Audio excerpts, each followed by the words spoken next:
बहुत ही खूबसूरत लड़की इजराइल के ख़तरनाक जासूसी संस्था मोसाद की एजेंट है, जो दूसरे देशों में जाके मोसाद के ख़तरनाक घटनाओं को अंजाम देती है।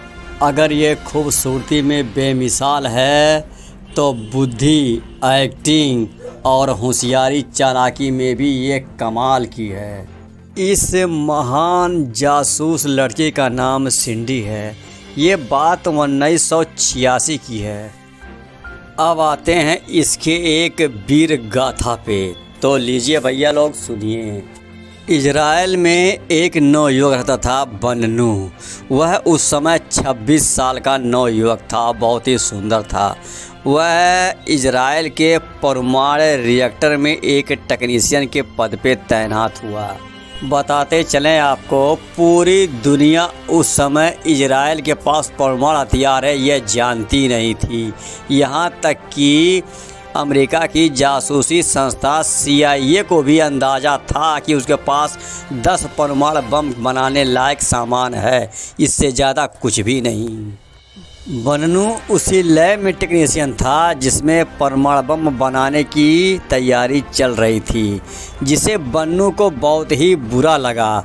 वो हमेशा दुनिया को परमाणु मुक्त चाहता था कि दुनिया के पास परमाणु हथियार ना रहें, क्योंकि इससे बहुत ही विनाश होता है। बन्नू एक कैमरा छिपा के उस सेंटर में ले गया, वहाँ की तैयारियों का फ़ोटो तमाम खींच लिया और वह देश से गायब होकर ऑस्ट्रेलिया पहुँच गया और चाहता था ऑस्ट्रेलिया में उसके लाए हुए डॉक्यूमेंट को पेपर प्रकाशित करे, मगर कोई भी पेपर तैयार नहीं हुआ।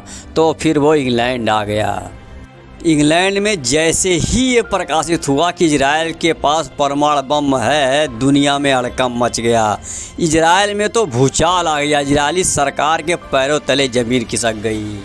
इजराइल सरकार ने गद्दार बन्नू के बारे में पता लगा लिया और इसको सज़ा दिलाने के बारे में सोचने लगी। गद्दार बन्नू इंग्लैंड में था, उसको बिना ज़बरदस्ती के इजराइल लाना था। इसके लिए इजरायली सरकार ने जासूसी संस्था मोसाद से संपर्क किया।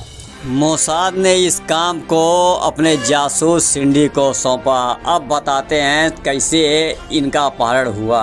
लंदन की सड़कों पर बन्नू को एक अपसेट लड़की दिखी जो बिल्कुल बेहाल थी। बन्नू ने उसका हाल जानना चाहा तो वो अपने सारे दुखों को बताई। बन्नू उसके बनावटी दुखों पे ऐसा पिघला कि वो दोनों में दोस्ती हो गई।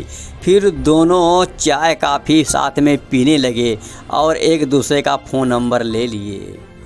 अब धीरे धीरे दोस्ती प्यार में बदल गई, बड़ी गहरी प्यार हुई।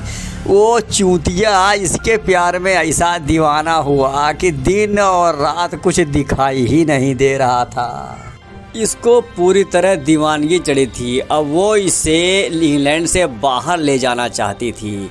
दोस्तों, इसके सारे डॉक्यूमेंट प्रकाशित नहीं हुए थे अखबार में, कुछ डॉक्यूमेंट बच गए थे और अखबार वालों ने प्रकाशित करने के लिए मना कर दिया था। इस महिला जासूस इसकी हेल्प करने के लिए अखबार में प्रकाशित कराने के लिए इसको इटली लेके आई। वहीं पे इजराइल के मोसाद के जासूसों ने इसको गिरफ्तार कर लिया और इसको इजराइल ले आए, जहां इसको 20 साल की सज़ा हुई। जेल से निकलते ही ये सुंदरी उसको गोली मार दी। तो ये रही इस महिला जासूस की एक वीर गाथा की कहानी।